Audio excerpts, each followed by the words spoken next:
Yep.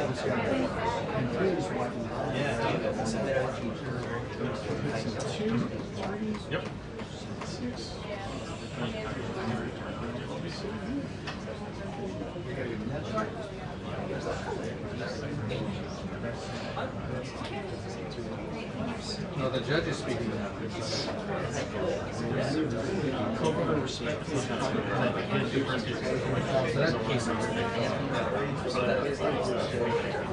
We're good. So the next time I did it was a year ago.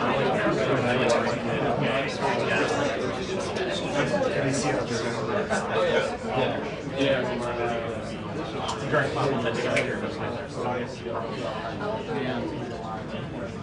Are you guys out there?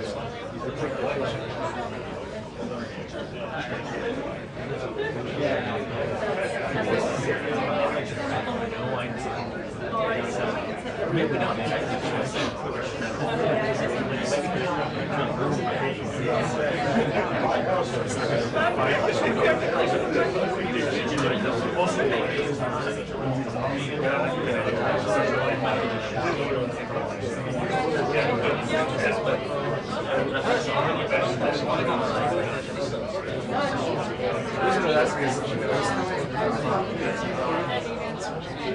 So the issue with Jamin has on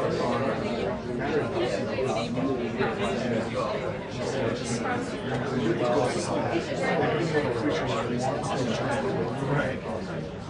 And he had his camera set to like 30 seconds. So I was like,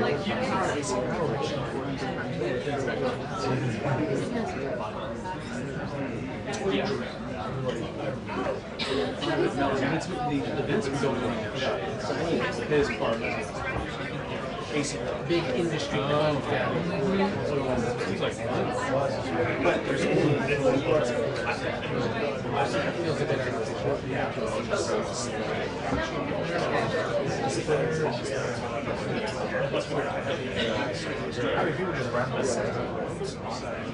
I will go with to change his intelligence, not this Friday.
Years about 5 years of facial care.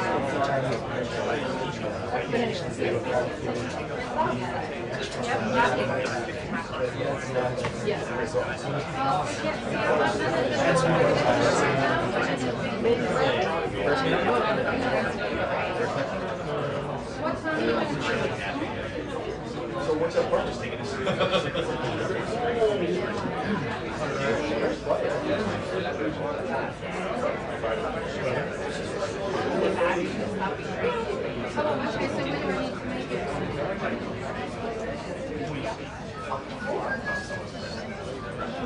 Oh, okay, that's fine. They can right? So you can get back, so I get that.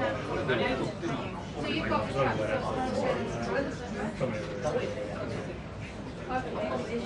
So maybe we can do it from there. Maybe we'll send it about 3 o'clock.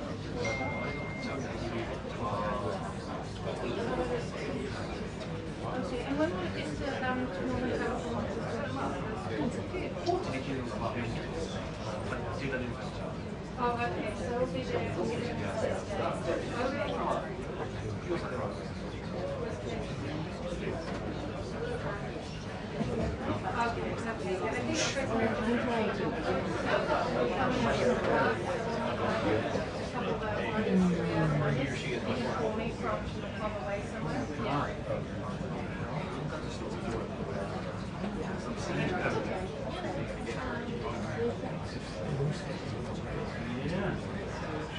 Okay, and let's get it right.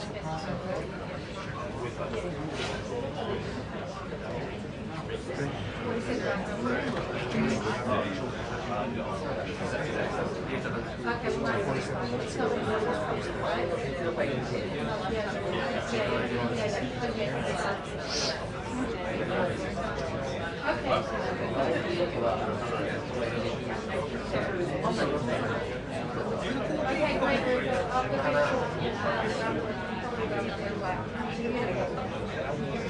How far out did you see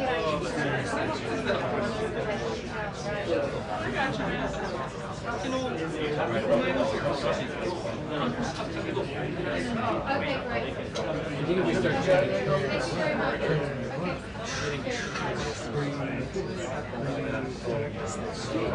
I think we'll go viral. Yeah, that's good. Check and see what's up. Stuck in the door.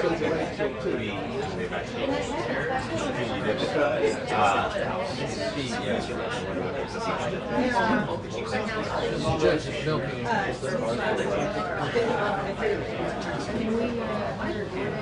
I think you should. Yeah, me too. On my desk.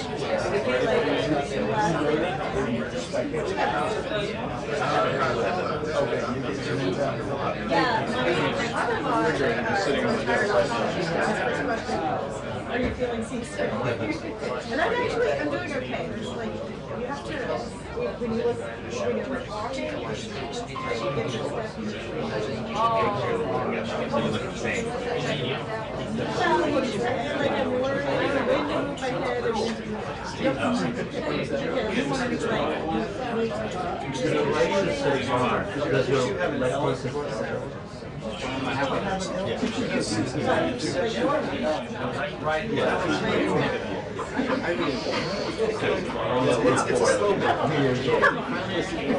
It matches his socks.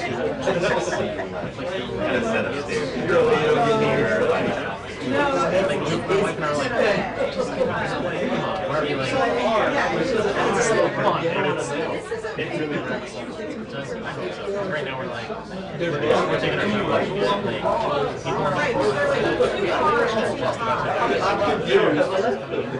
so I'm hoping it's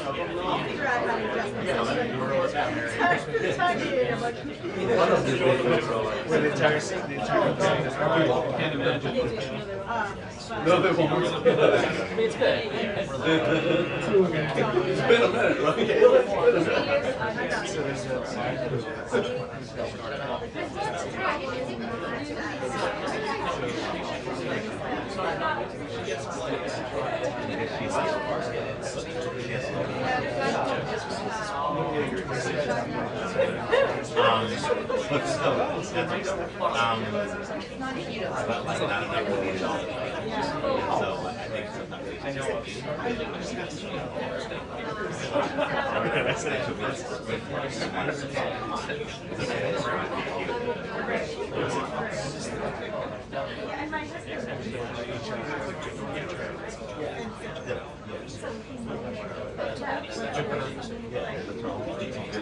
All I know is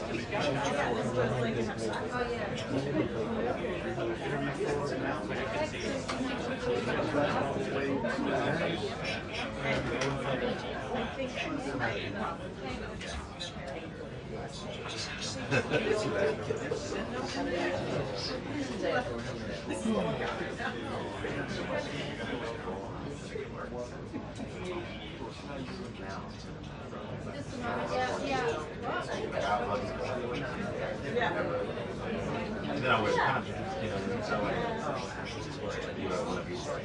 Yeah.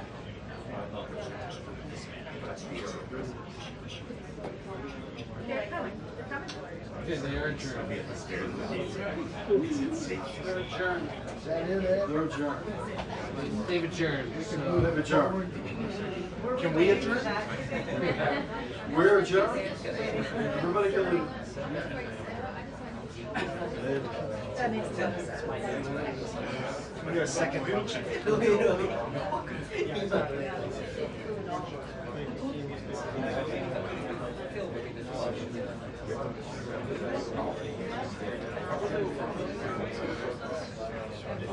Instead of finishing.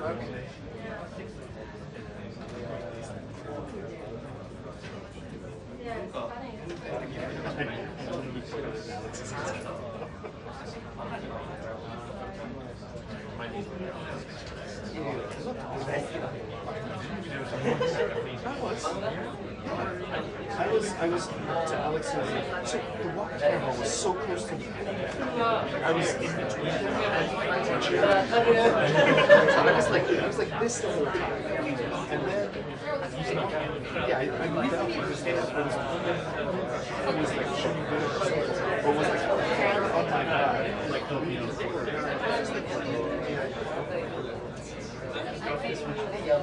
and then I just ran out of here. I got out. I tried to move him out, but it just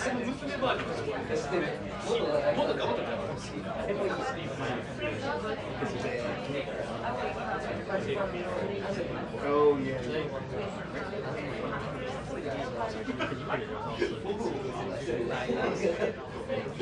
Very literally.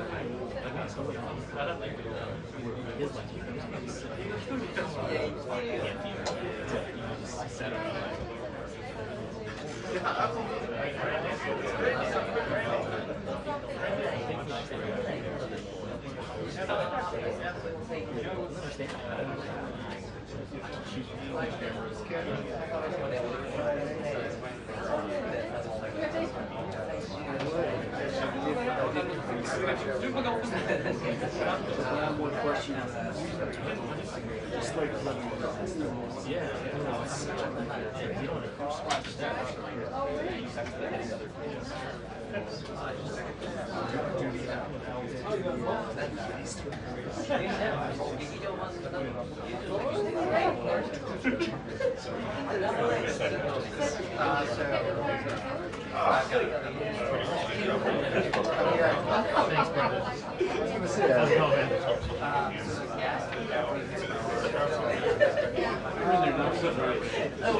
check out when they're coming out to Brevard. Yeah, thanks.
You would always know.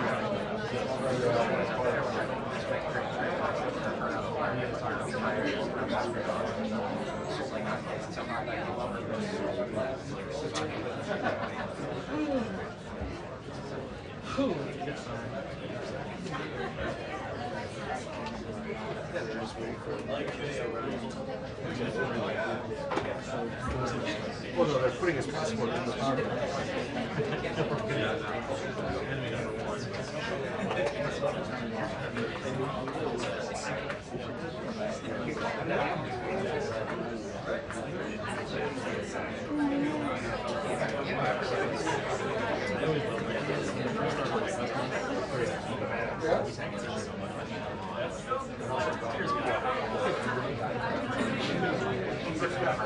When you're on the test, you're like read the first and second books. Like, oh god.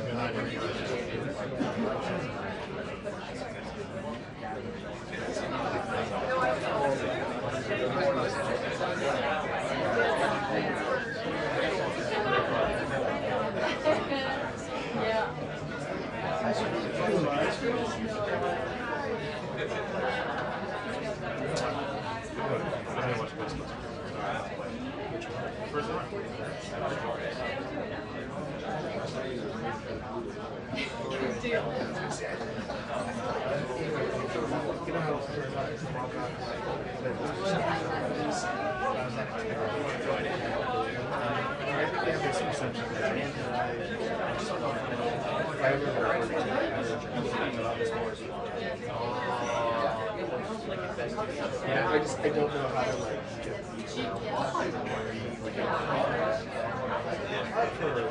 not this last round. No, or even more the one I drew before that.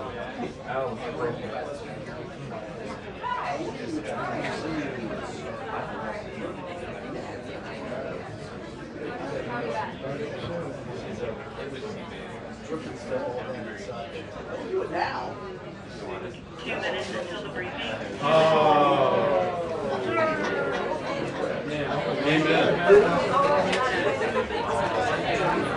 Hey Siri, set it.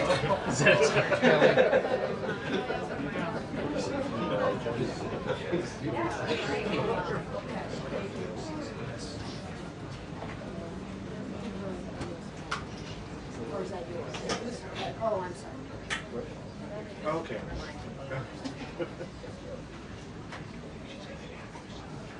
You think? No,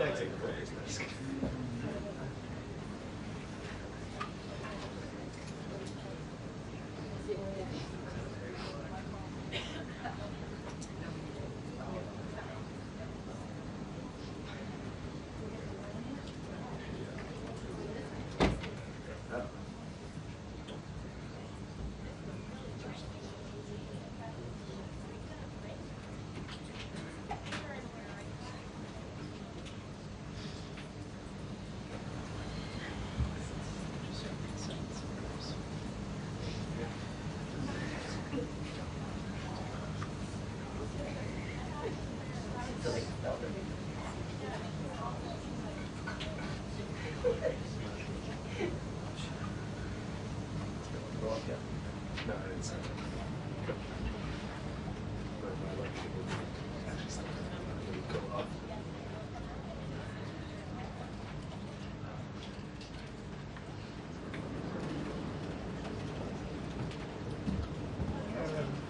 Hello.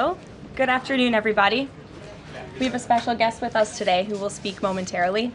But first, I would like to begin with a message from the White House to the families of the victims in the brutal murder case in Idaho, who were sharing their heart-wrenching stories about their loved ones before the court today and addressing the evil killer who took 4 precious souls.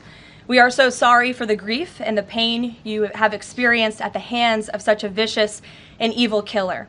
Our nation grieves with you, and we will never forget the precious souls who were lost in this horrific act of evil. If it were up to the president, he would have forced this monster to publicly explain why he chose to steal these innocent souls. May God bless and watch over everyone affected by this unimaginable tragedy, especially the parents who lost their children. Let me begin with a few scheduling items off the top. Later this afternoon, President Trump will deliver the keynote address at the Winning the AI Race Summit here in Washington, D.C. President Trump believes it is non-negotiable that the United States wins the AI race, which is why today, President Trump will announce a bold and comprehensive AI action plan to sustain and enhance America's global AI dominance. Under President Trump's leadership, our country will lead the world in AI to secure a brighter future for all Americans, massively grow our economy, and protect our national security. The President will also sign 3 executive orders at the event this afternoon.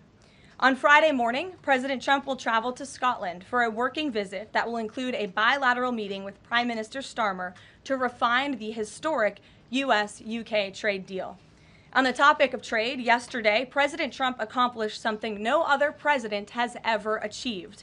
The president secured and announced 3 major trade deals with the Philippines, Indonesia, and Japan, all in one day. President Trump is finally putting a stop to our country getting ripped off. As a result of the president's successful negotiating tactics, many foreign markets are now being opened to American industries for the very first time, and harmful trade barriers are being broken down. Thanks to President Trump, these countries around the world are agreeing to open their markets to American-made products and goods for the first time, which will lead to a boom in sales and profits for American businesses right here at home. As President Trump said, he will only lower tariff rates if a country agrees to open their market to American-made products. If not, they will continue to face tariffs and pay a steep price to do business in the United States of America, which remains the best market on the face of the planet. Also this week, the president officially marked 6 months here at the White House. He made big promises to the American people on the campaign trail last year, and he has unquestionably delivered on those promises in record time. The president has defeated the Biden inflation crisis to make America affordable again. Core inflation is currently at its lowest level in 4 years, and prices for everyday goods are falling. The president's pro-growth policies have fueled massive job growth across our country. Since the president has taken office, our economy has added nearly 700,000 new jobs, with native-born American workers accounting for all job gains. The president has put the economic needs of families and of workers first. He signed the largest tax cuts for the middle class in American history, including no tax on tips, overtime, and Social Security. We have also seen the president unquestionably deliver on his promise to secure our southern border. He has ended Biden's illegal alien invasion, and for 2 months in a row, 0 illegal aliens were released into our country. The president has also, as you all know, initiated the largest mass deportation campaign in American history. The president has also restored law and order to make America safe again, another campaign promise he vowed to the American public. The United States of America is currently on track for its lowest murder rate on record, following this shift from the last administration to the Trump administration. The president has also ended Joe Biden's reckless war on American energy. U.S. oil and natural gas production are now surging, and summer gas prices reached their lowest level since 2021. The president has also rebuilt our military, another campaign promise. He just signed the largest military investment in decades to modernize our armed forces with cutting-edge technology to replenish our stockpiles and provide American troops with the best equipment in the world. The U.S. Army, Navy, Air Force, and Space Force have all reached their recruitment goals months in advance. The president has restored America's standing on the world stage, brought back peace through strength, and brokered numerous peace agreements to end wars. Again, all of this in just 6 months. He obliterated Iran's nuclear program to end the war between Israel and Iran, got NATO members to raise their defense spending to 5% of GDP, and secured a ceasefire between India and Pakistan, as well as brokering a historic agreement between Rwanda and the Democratic Republic of the Congo. The president has already received 3 different Nobel Peace Prize nominations for his peacemaking efforts. Again, all of this progress, all of these accomplishments have occurred in just 6 months. We are truly just getting started, and we look forward to working with all of you for the next 3.5 years. On another matter, over the past few days, Director of National Intelligence Tulsi Gabbard has unveiled shocking new evidence that former President Barack Obama and top aides in the Obama administration conspired to subvert President Trump's 2016 election victory and undermine the democratic will of the American people. While publicly pretending to engage in a peaceful transfer of power, in private, former President Obama went to great and nefarious lengths to try to sow discord among the public and sabotage his successor, President Trump. The new evidence released by the Director of National Intelligence, who is here with me today, confirms that the Obama administration manufactured politicized intelligence, which was later used as the justification for baseless smears against President Trump in an effort to try to delegitimize his victory before he even took the oath of office. The truth is that President Trump never had anything to do with Russia, and the Russia collusion hoax was a massive fraud perpetuated on the American people from the very beginning. And the worst part of this is Obama knew that truth, and so did all of the other corrupt officials involved in this scam, including former CIA Director John Brennan, former Director of National Intelligence James Clapper, former FBI Director James Comey, former Deputy Director Andrew McCabe, and many others. Director of National Intelligence Gabbard's report further confirms what we already knew. There was no collusion, no corruption, except on the part of Barack Obama and the weaponized intelligence agencies at the time. The Russia hoax was a blatant lie, all ginned up by Democrat political operatives that were signed off on by then President Obama and leaked to the news media to launch a years-long witch hunt against President Trump and his first administration.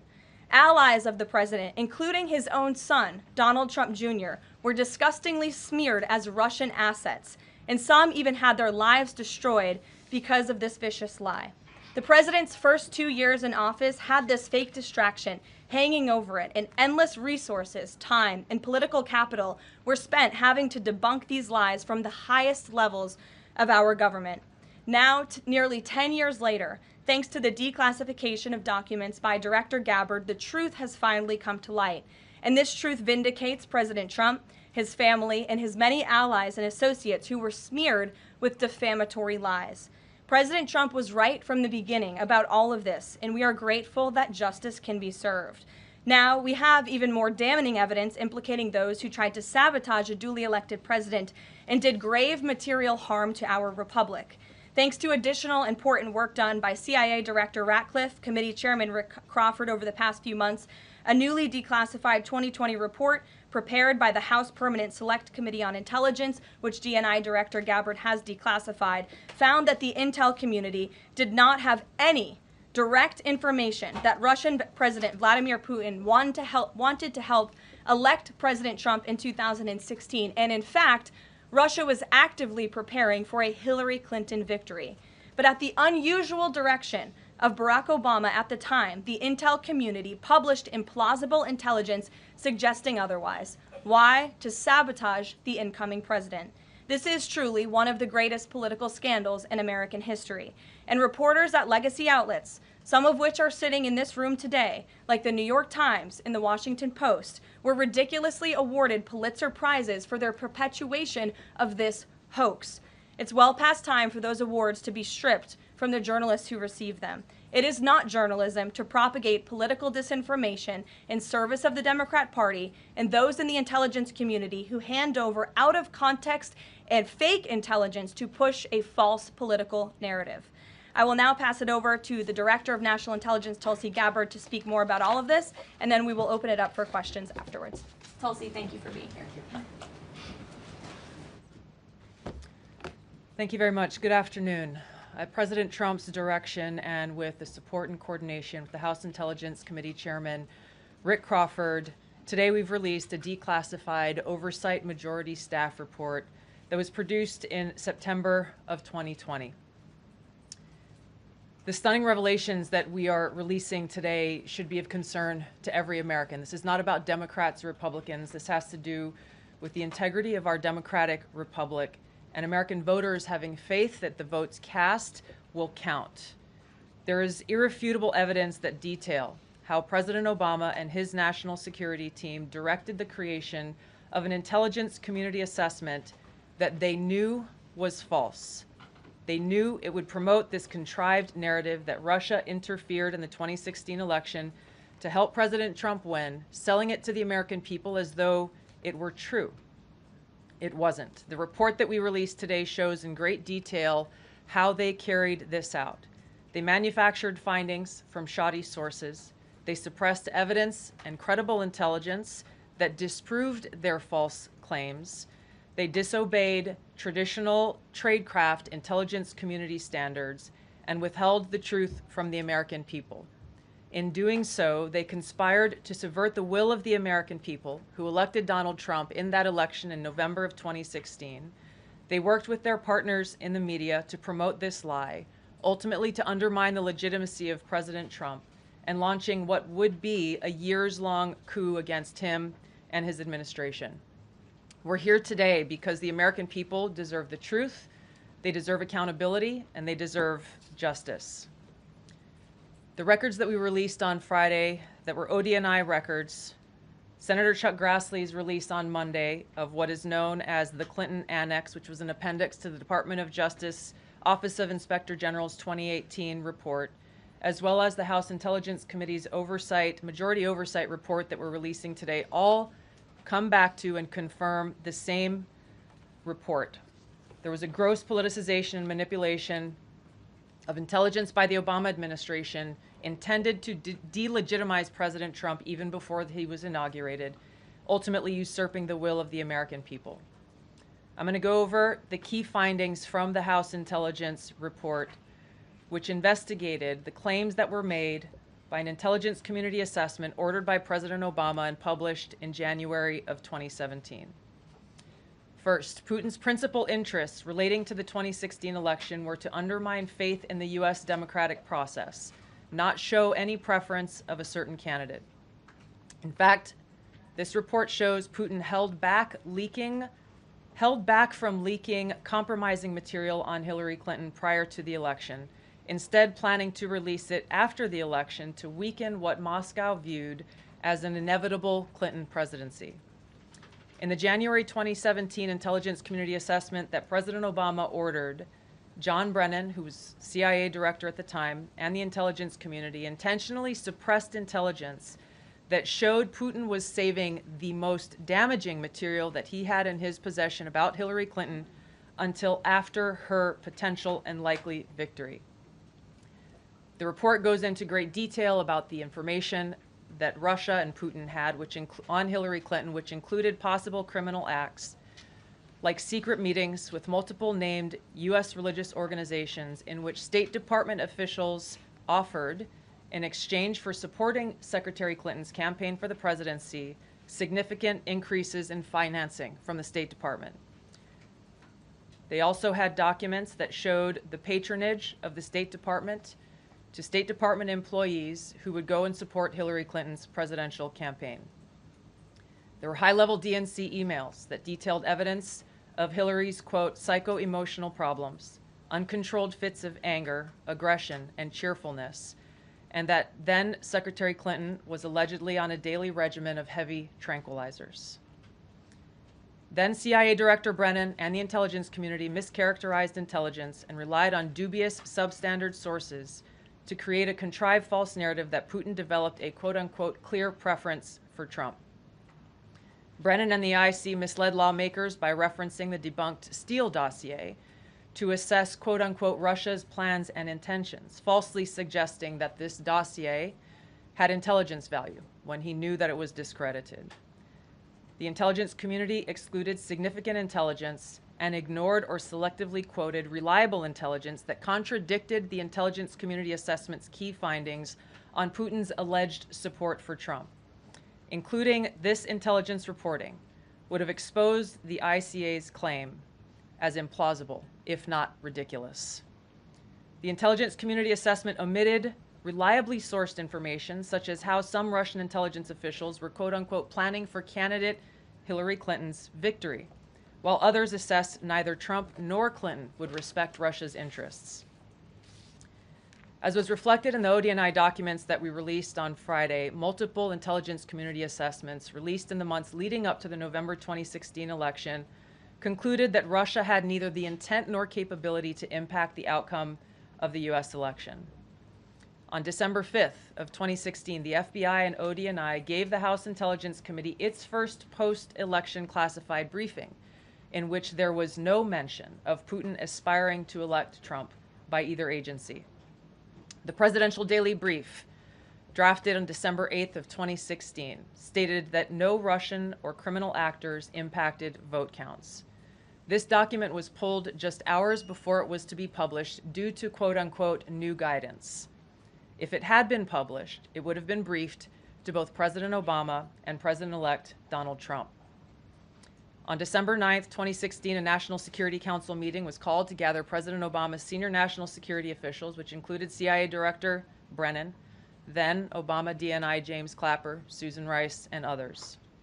Following that secret meeting, DNI Clapper's assistant sent an email to the intelligence community with the subject line, POTUS tasking on Russia election meddling, tasking ODNI leaders to create a new assessment per the president's request. The House Intelligence Committee Oversight Report that we released today reveals that, quote, unlike routine intelligence community analysis, the intelligence community assessment was a high-profile product ordered by the president, President Obama. It directed senior intelligence community agency heads and created an intelligence community assessment limited to just 5 analysts using one principal drafter. This is not something that occurs in the normal path of producing an intelligence community assessment that reflects the views across the intelligence community. The production of this intelligence community assessment was subject to unusual directives directly from the president and senior political appointees, especially the former director of the CIA, John Brennan. The House Intelligence Committee Oversight Report also shows how later that same day, on December 9th, Brennan ordered the publication of quote-unquote substandard reporting on Russian activities, which had previously been withheld from publication of prior assessments because the information was judged, quote, to have not met long-standing publication standards. Some of the information later used in the Obama-ordered assessment over the objections of veteran CIA officers was, quote-unquote, unclear or from unknown sources. The Intelligence Committee's Oversight Report reveals that CIA Director Brennan overruled senior CIA officers who challenged the Obama-ordered intelligence assessment, stating, quote, we don't have direct information that Putin wanted to get Trump elected. Yet, the Obama-directed assessment was published on January 6, 2017, which explicitly stated, quote, we assess Putin and the Russian government aspired to help President-elect Trump's election chances when possible by discrediting Secretary Clinton and publicly contrasting her unfavorably to him, end of quote. The CIA and FBI, then led by John Brennan and James Comey, expressed high confidence in this judgment, while the NSA expressed moderate confidence. Yet, as the report we released today shows, the ICA, the Intelligence Community Assessment, did not cite any report where Putin indicated helping Trump win was an objective. The opposite is true. With regards to the Steele dossier, we now know that one of the source documents that the Obama administration used in the creation of this intelligence assessment in January of 2017 was none other than the discredited, unverified Steele dossier. The House Intel report states, quote, contradicting public claims by then CIA Director Brennan that the dossier was not in any way incorporated into this intelligence assessment.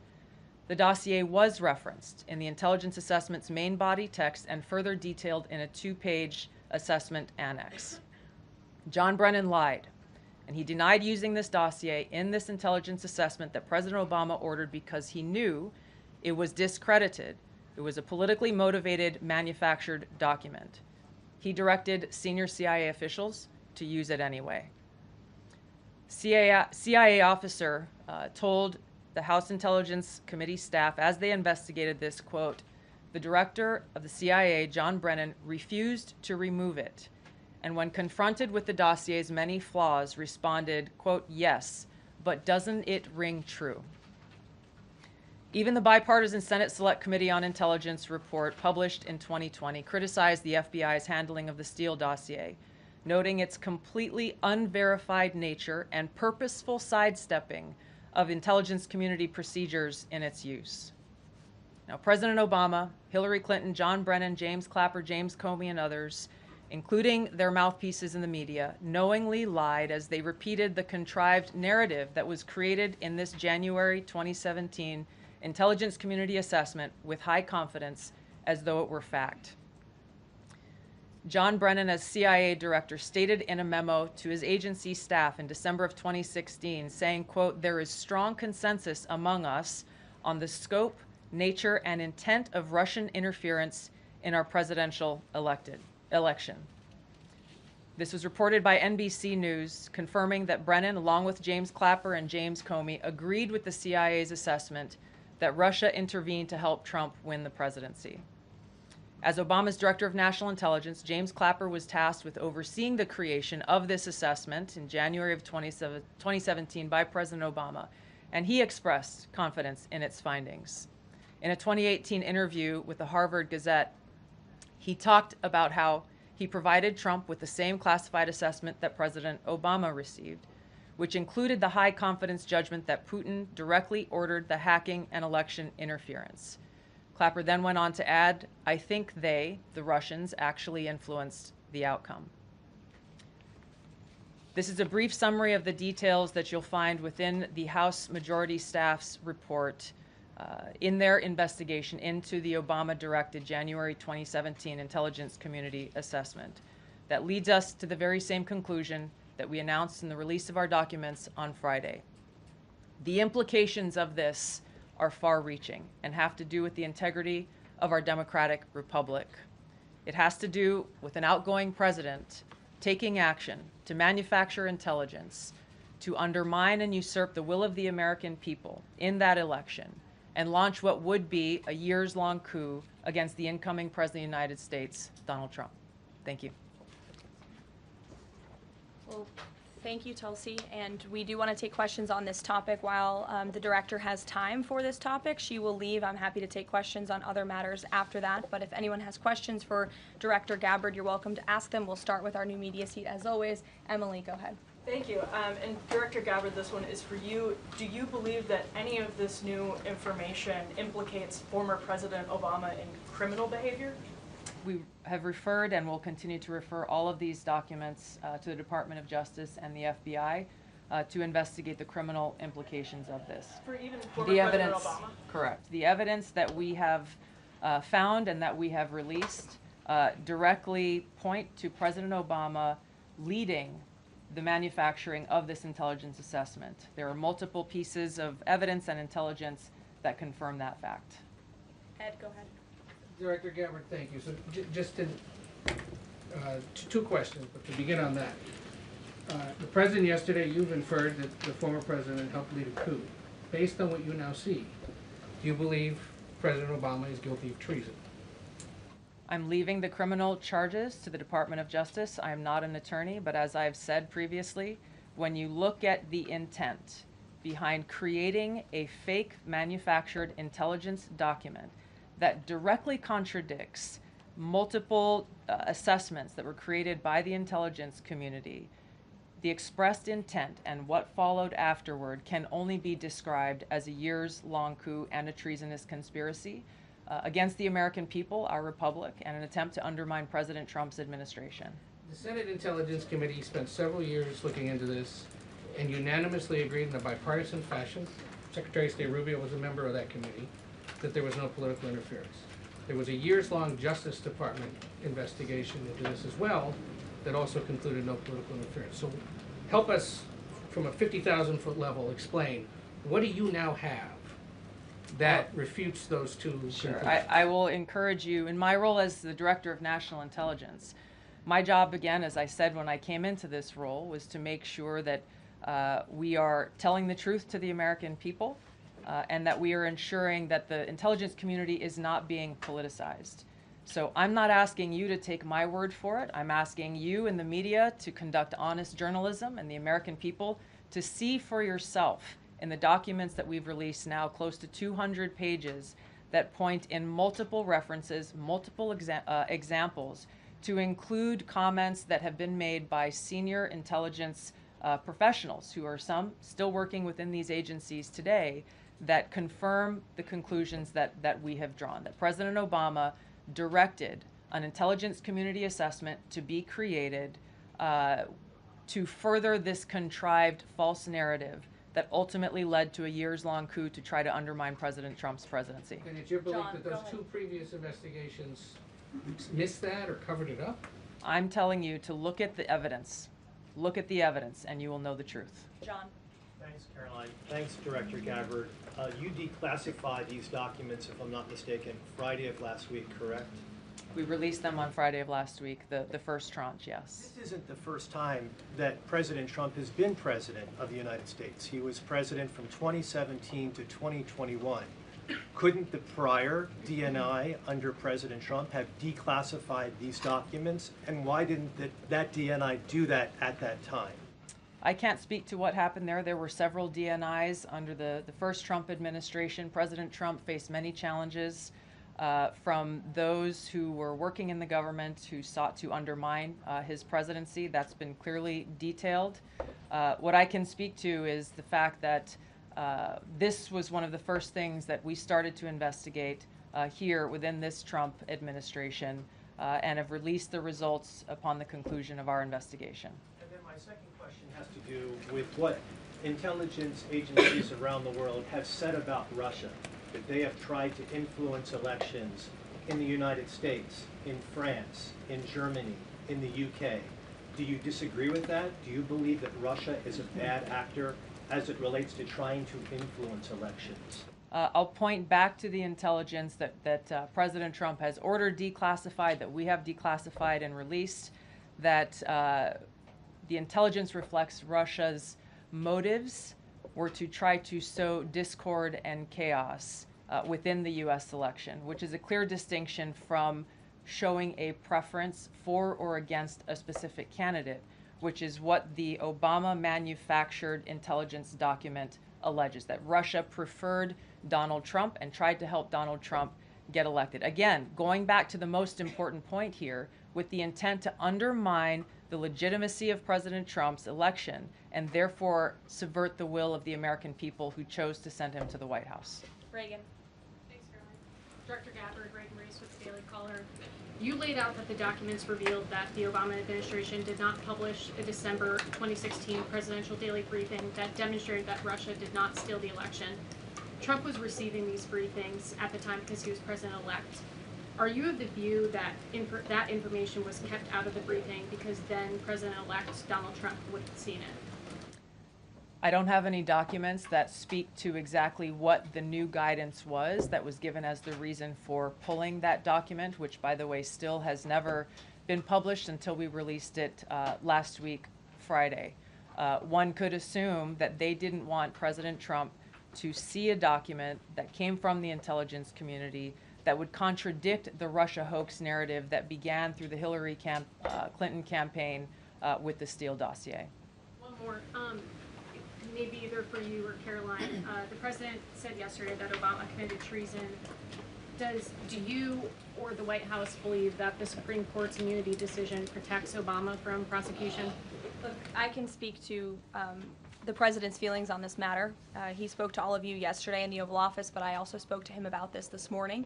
And he wants to see all those who perpetuated this fraud against our country, who betrayed our country and the Constitution, to be thoroughly investigated and held accountable.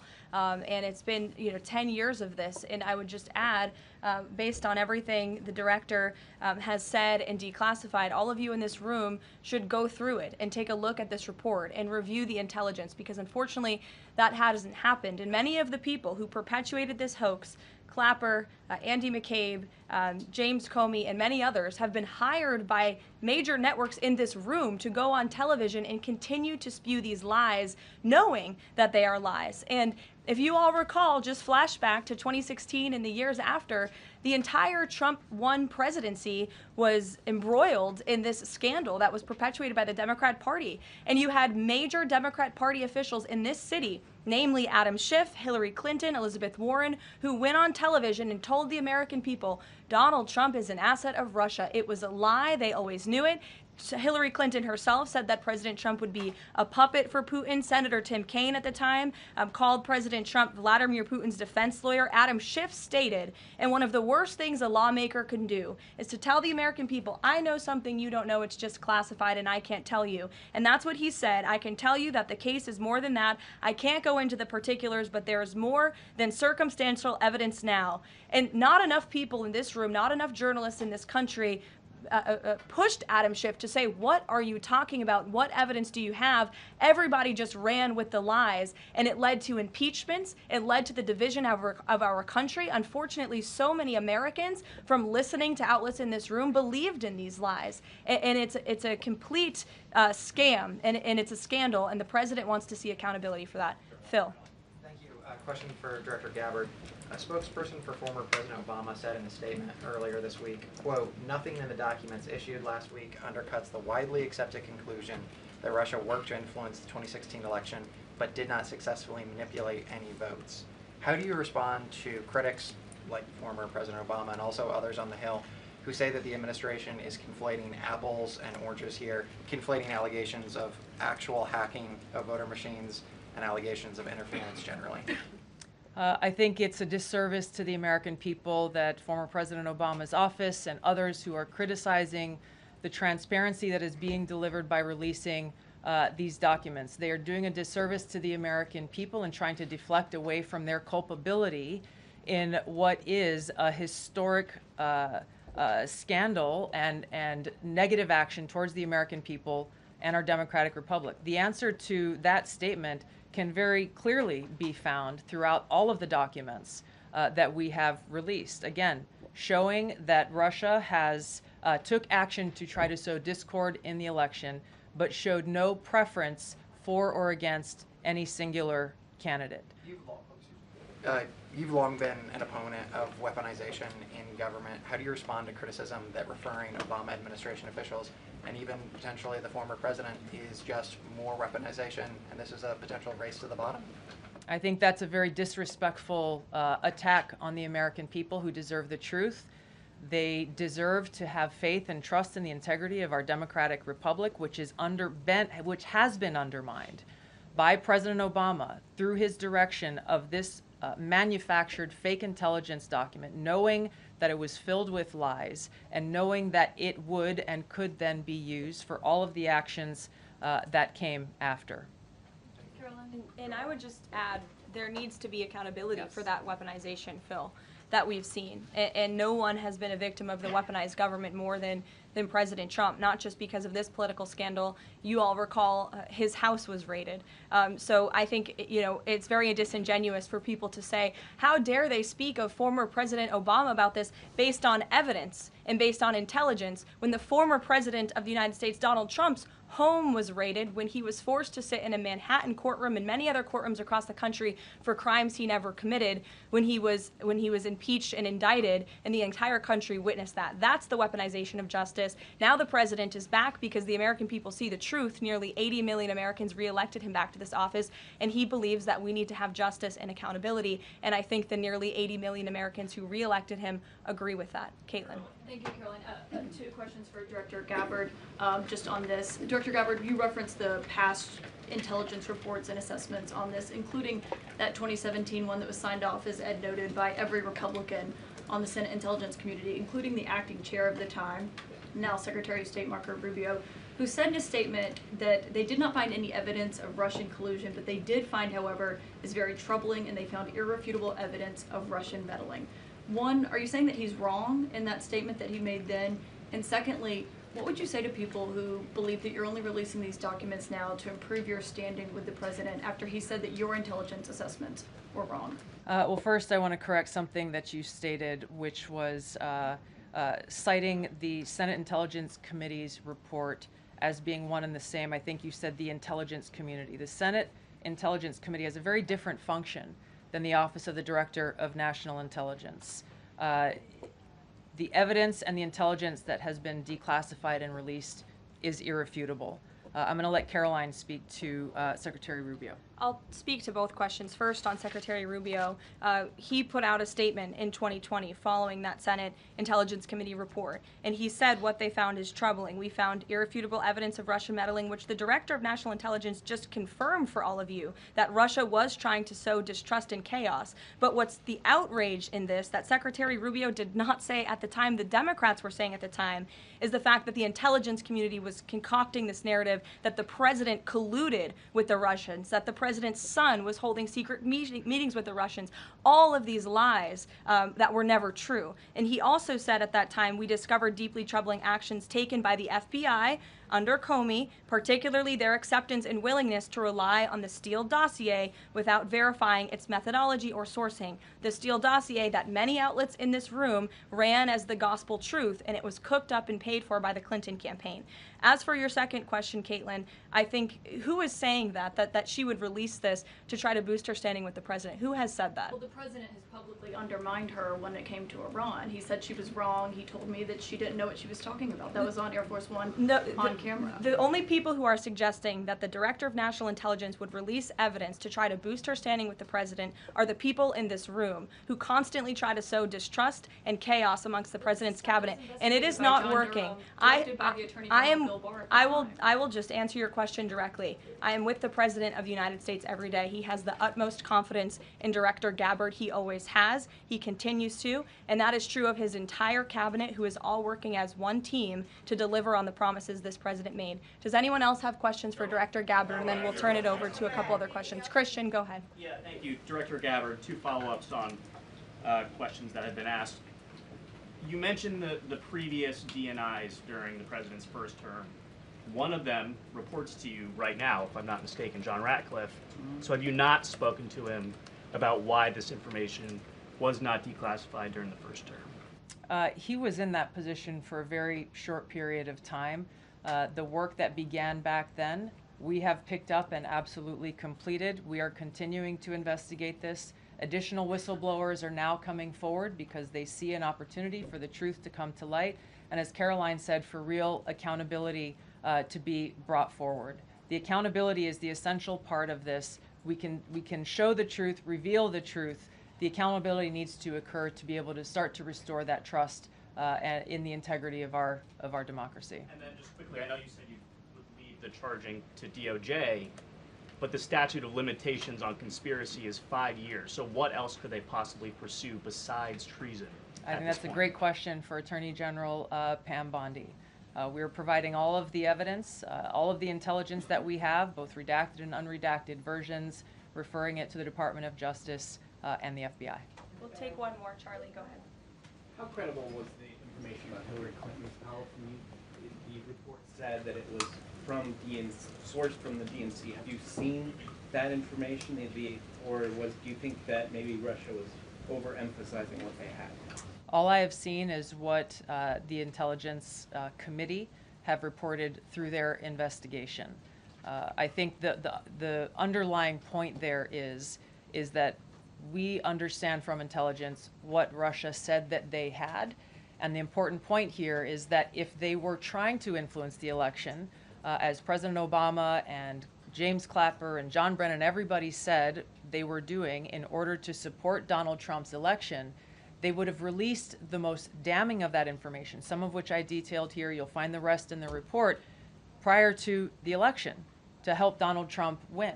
They specifically withheld what they had on her, the most damning information, because they thought that she would win the election. They had plans to release it just prior to her inauguration to, again, sow discord and chaos in America. And if I may, on Jeffrey Epstein, can you rule out that he was connected in some way to any kind of intelligence, either foreign or domestic? I haven't seen any evidence or information that reflects that. If anything comes before me that changes that in any way, support the president's statement loud and clear. If any credible evidence comes forward, he wants the American people to see it. Great. Director Gabbard, we thank you for Thank your you. time today. I know you're a busy woman, Thank so you. we'll let you get out of here, but thank you so much. Okay. I know there's many issues going on today across the world and here at home. If you have any other further questions, I'm happy to take them. Ed, why don't you go ahead? Yeah, thank you, Caroline. So the Japan trade deal, is that Japan trade deal the start of this number of trade deals that the Treasury Secretary says we're going to see by August 1st?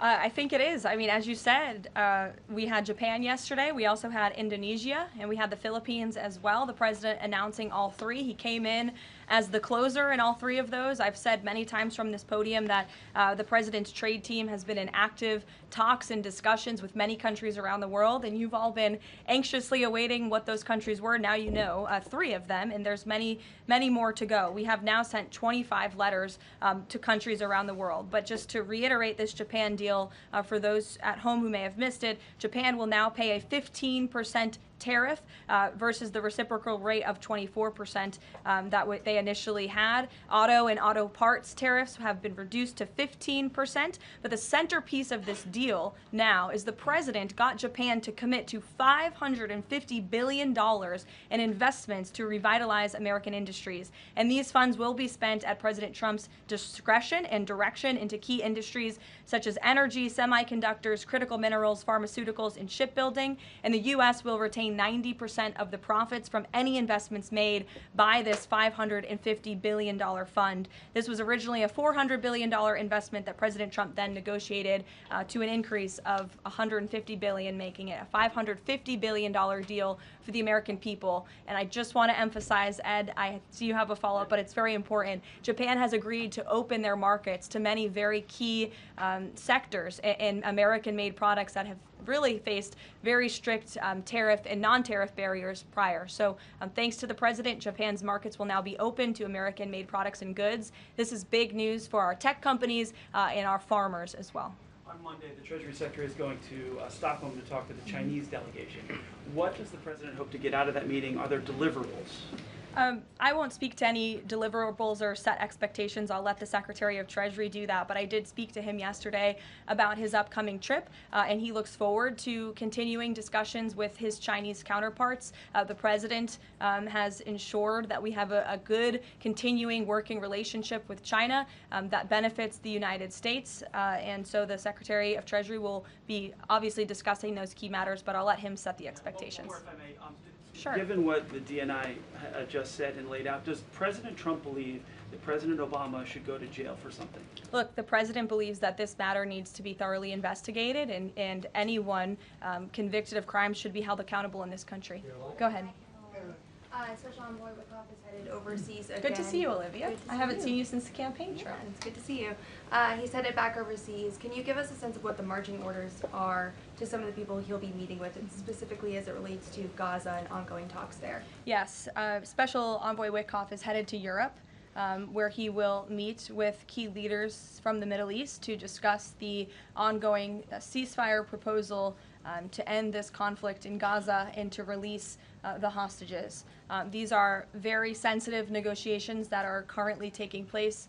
I spoke to Special Envoy Wickoff last night about them. I will let him speak further on the matter, but the President and Special Envoy Wickoff has made the administration's goals clear. We want this ceasefire to happen as soon as possible, and we want these hostages to be released. Go ahead. Caroline, a Florida federal judge has refused to allow the Epstein grand jury materials to be released. Does the president want the administration or Department of Justice to appeal that ruling? That was just breaking as the director and I were coming out here, so I haven't had a chance to talk to the president about it. I understand there are 2 other requests from the Department of Justice that are ongoing, but I'll let this president speak to whether he wants to see an appeal. And the Department of Justice, I'm sure, can give you a statement on that as well. And is he supportive of the effort to talk to Ghislaine Maxwell? I know that Todd Blanchard mentioned that earlier this week. The president spoke to this yesterday, and he said he thinks it's an appropriate idea. Kelly. What is the accountability that you would like to see if this current president is the one who brought the case to the Supreme Court and Chief Justice Roberts made clear in his opinion that a sitting president's responsibilities in office cannot lead to prosecution, immunity?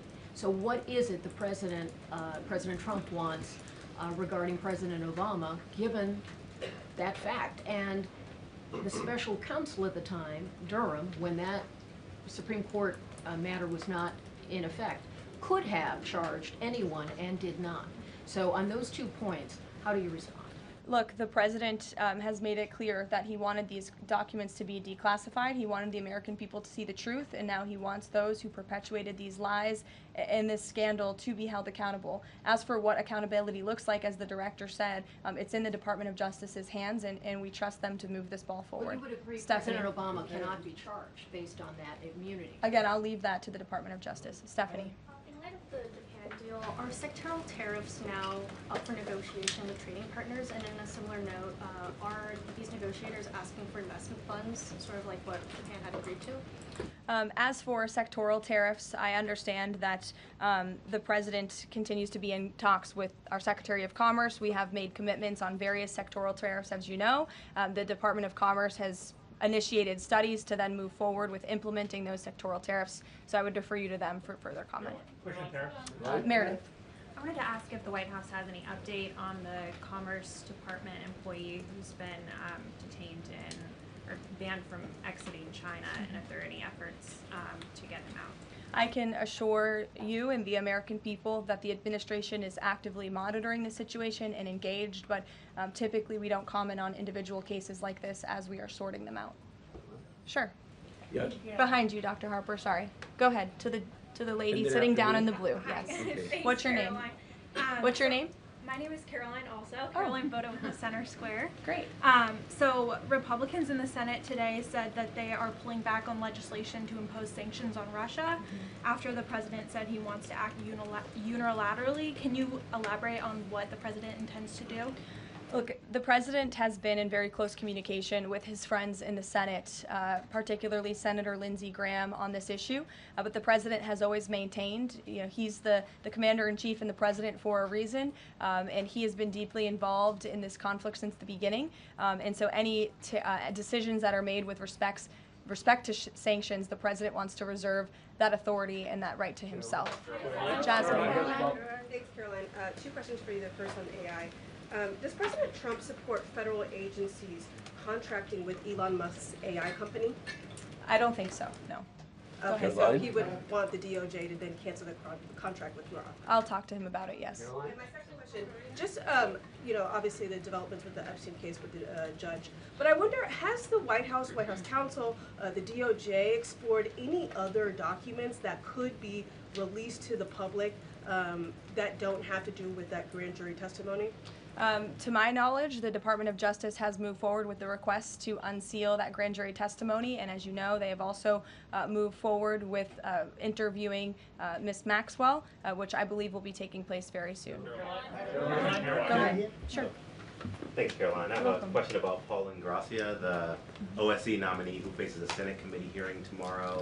Tom Tillis said that he wouldn't vote for Ingracia if a vote came to the Senate floor.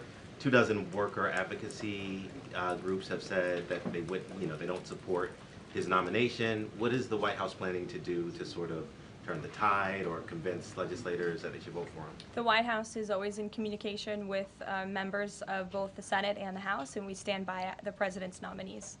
Sure. In connection with the Mueller investigation, a grand jury indicted 13 Russians.